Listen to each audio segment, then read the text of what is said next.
While it may seem that F1 Academy has come out of nowhere recently, we, as discussed in my last video, have a rich history of women's single-seater racing series that have preceded this. So for today's lecture, grab a seat, grab a drink, and join me as we discuss in the second part of this series, F1 Academy and its creation. Now, just as a brief reminder, this is the second part in a two-part series. My first part covered this women's series that came before this and led up to the creation of F1 Academy. Here we'll just be talking about F1 Academy and its kind of history from a more administrative standpoint than like race history. But first, a brief reminder of what we covered. So we had Formula Woman that lasted originally from about 2005 to 2007, and then came back in about 2020 and now works as kind of an interest spot for women who want to get into motorsport. And after that, in like 2018-ish, starting racing in 2019 till 2022 when the series was canceled, we had the W Series, which was run by Formula One and is really the predecessor to Formula One Academy. So just as a brief reminder, it was announced that it was shutting down on I believe October 10th. Yes, October 10th, 2022. It was announced that the W Series was ending, and then it like fully entered administration. It was fully shut down a summer later in 2023. But with that, let's get into the history of F1 Academy. In 2022, with the announcement of the W Series being ended, so fresh in the public's mind, during the Abu Dhabi Grand Prix, on November 18th, 2022, F1 launched the announcement of their new racing series, F1 Academy. Now, keep in mind, this happened just over a month after they announced that they were shutting the W Series due to financial issues. At the launch of this, F1 president and CEO Stefano Domenicali stated that, quote, "Everyone should have the opportunity to follow their dreams and achieve their potential. And Formula One wants to ensure that we are doing everything we can to create gender diversity and roots into this incredible sport. That is why I am delighted to announce the F1 Academy that will give young female drivers the best chance to fulfill their ambitions through a comprehensive program that supports their racing careers and gives them everything they need to move into F3 and hopefully to F2 and then the pinnacle of Formula One. The more opportunity there is, the better, and this is designed to provide another route for the drivers to succeed." This was added to by recently announced manager of F1 Academy, Bruno Michael, stating that, quote, "Diversity is extremely important in motorsport, and with the F1 Academy, we will prove that female drivers have what it takes to compete at high levels.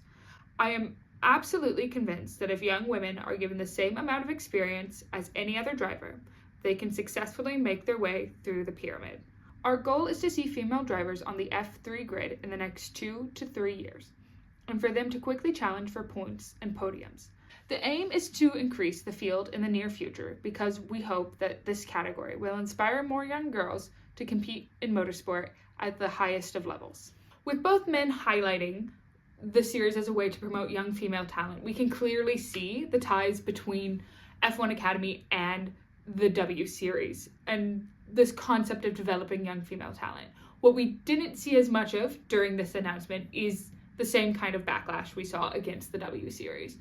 I think most people kind of got that out or just saw this as a rebranding and financial move from Formula One to continue having a women's racing series exist. This launch also provided us with some information about the cars that participating drivers would be using.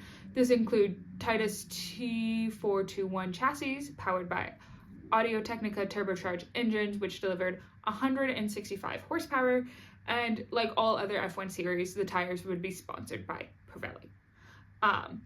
These cars would be subsidized by Formula One with a budget of 150,000 euros, with drivers covering the same amount of cost and teams covering the rest of the budget. It is important to highlight the contribution that F1 made in subsidizing these cars, because unlike other series, the women who participated in F1 Academy would only be contributing a fraction of what other drivers do for their cars. this is also done in an effort to help get more women involved in the sport by creating a way to help fund them.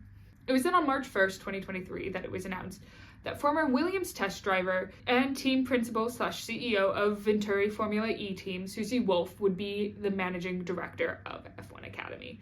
Now, this makes a lot of sense for people who know anything about Susie's background, because she has incredible experience both on and off the track, and has shown demonstrative efforts in promoting and boosting women throughout the sport, mainly focused in her founding of the Dare to Be Different initiative. So it does kind of make sense that she was chosen as the person to head this series. About 2 months after the announcement of Susie Wolff as the managing director, we saw the initial race weekend of F1 Academy take place over the weekend of April 28th. During the first series, we saw 5 teams take on 3 cars each to make up a total of 15 members of the grid.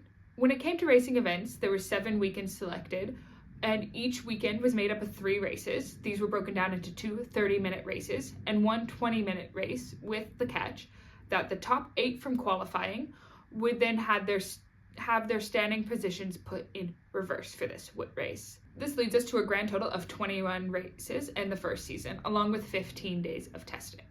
However, there was some controversy surrounding their final race at the Circuit of Americas in support of the F1 there that weekend, because this was also the only race that was televised that season. The controversy around this was about the televisation, because, as most people put it, how can you really be supporting women in racing if you don't give them the chance to be exposed to a larger audience for that support? So a lot of it came down to, like, you're not actually promoting women if you're not letting them be broadcast, basically. At the end of the season, however, we did see Marta Garcia win the Drivers' Championship with her team Primo Racing. After this, she graduated into the Formula Regional European Championship by Alpine with a fully funded seat, which is exactly what F1 Academy has been set up to do: help women graduate from this level into a higher level of racing. After that, we got the announcements of what would be changing for the 2024 season. The first announced change was made by Stefano Domicelli, F1 CEO, as we've discussed earlier, and was made on March 31st, 2023, when he announced that all races in 2024 would be held in support of F1 and would be added to the support ticket that already included F2, F3, and the Porsche Super Cup. This change also meant 2 other changes were immediately put into effect.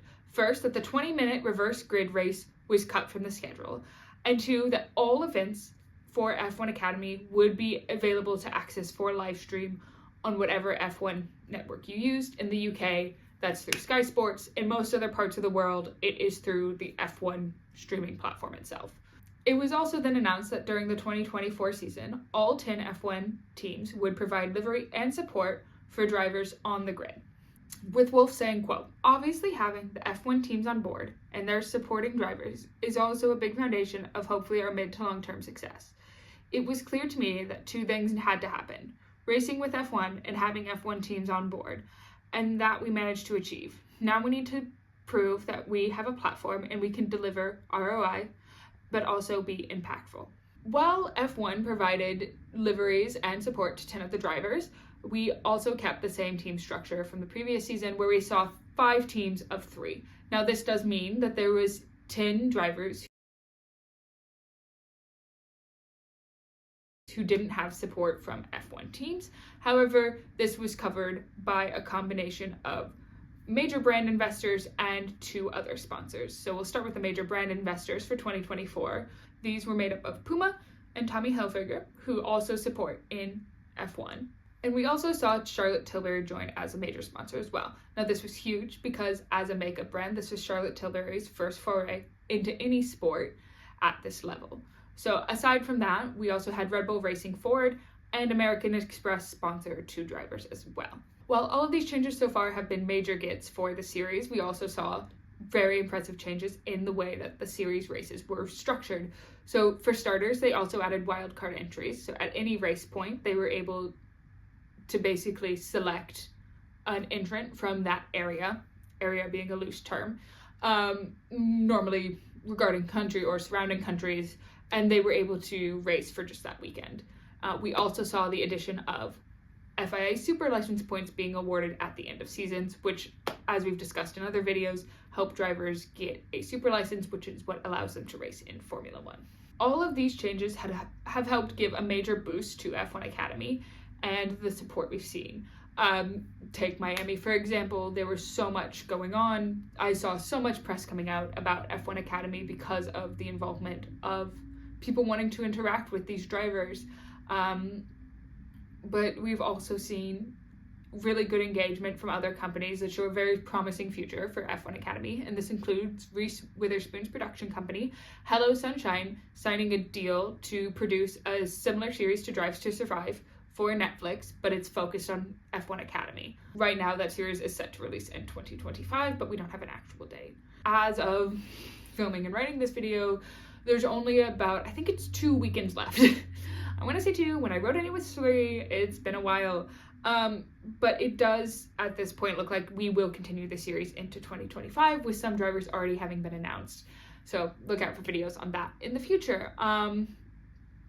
Yeah, that kind of brings us to where we are now with women's single-seater racing, and a brief overview of the setup of F1 Academy and how it's progressed. I hope you enjoyed. I hope you enjoyed this 2-part series. But as always, please remember to do your homework by hitting subscribe, hitting your like button, and leaving me a comment, especially if you have something you want me to talk about down below. And with that, I will see you in the next lecture. Goodbye.